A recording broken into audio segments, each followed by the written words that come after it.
There's late word about the power plant in Ukraine reconnected now to the power grid there. Let's find out what's going on. Joseph Lindsley is the editor of Ukrainian Freedom News.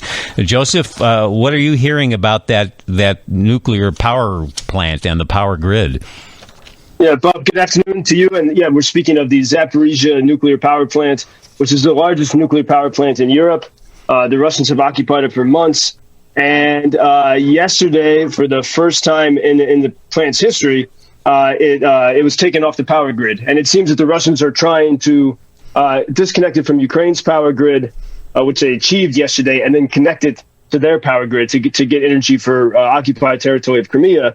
The danger in disconnecting is that you lose the cooling capacity. And I think you have, if there was no electricity, when you disconnect it, there's a backup generator.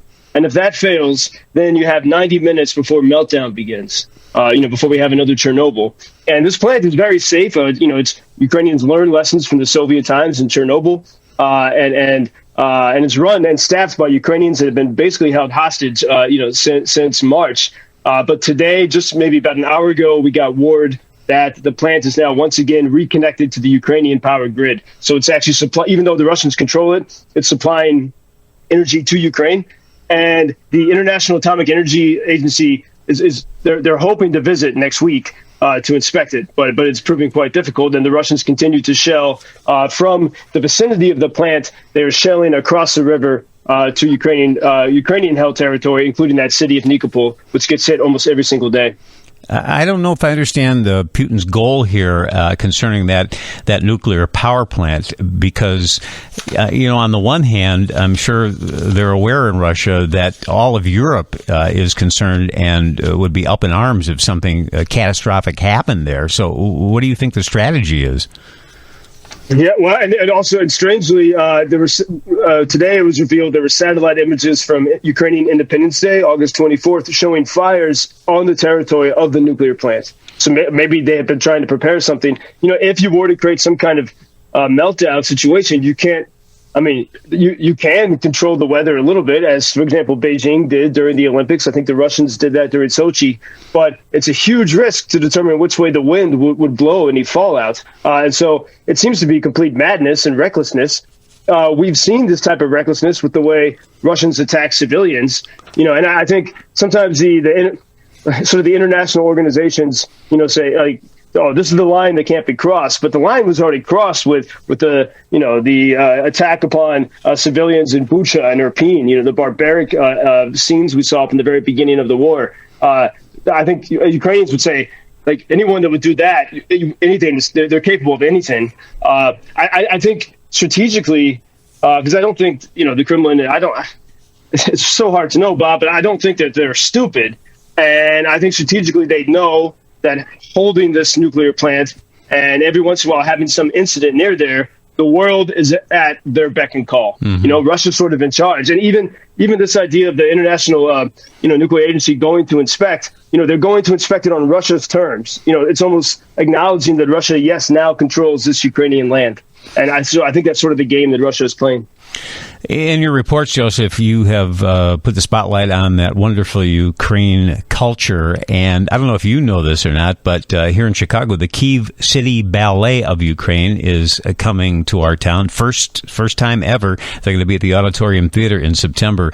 And when you have events like that here in the United States, it certainly helps keep the focus on what's happening there in Ukraine, doesn't it? Yeah, and hopefully it shows people, the joy of the Ukrainian spirit, which, is universal. And it's not easy times in America, I think, for many people as well. So if you can appreciate some good music and great art, if Ukrainians can do it in wartime, then surely, I think it's great that Ukrainians can share that spirit with people who are suffering in different ways around the world. There's a friend was sharing with me the words of a Belarusian writer. She's half Ukrainian, half Belarusian. She won the Nobel Prize some years ago, and Svetlana Alexievich. And she wrote a lot about the Russian soul. She said Russian people are not getting ready for happiness. It's some kind of, and this is a big question. There's some sort of sickness in the culture, unhappiness, and part of the problem is maybe all the drinking. I mean, there's a lot of problems, but she said they're not getting ready for happiness. And yesterday I was talking with a friend who was telling me about his experience on that very strange Ukrainian Independence Day, August 24th, where the whole country was under the wail of alarms, every few minutes. And he said in that, this idea of being ready to be happy. You have to be happy today. And his son had never learned to ride two wheels on a bike. And he said he picked that day to do it. So while the air alarms were going off, my friend is showing his young son how to ride a bike. And this idea that, so whether you're going to a concert or you're investing in the future for your kids, or even creating a business, as I've seen Ukrainians do in wartime, to get ready for happiness by being happy in the moment. And that's a very Ukrainian idea.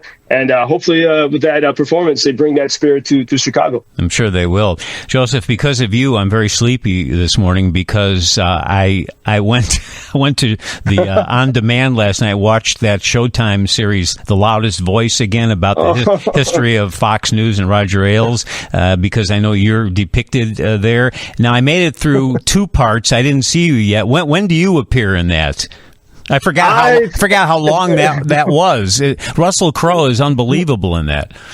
Yeah, he really, portrays Roger quite well. It's Hollywood. There's always some artistic license. So I was hiding in the Caucasus Mountains of Georgia when it came out. It was sort of difficult to see yourself on the screen in that way. I think I've appeared in the fourth episode. Oh, okay. And I couldn't watch it. I couldn't finish it because it was too. So you have to tell me what you think because it was too weird for me. I'll watch it over the weekend. I forgot how many parts there were to The Loudest Voice. It's really interesting though.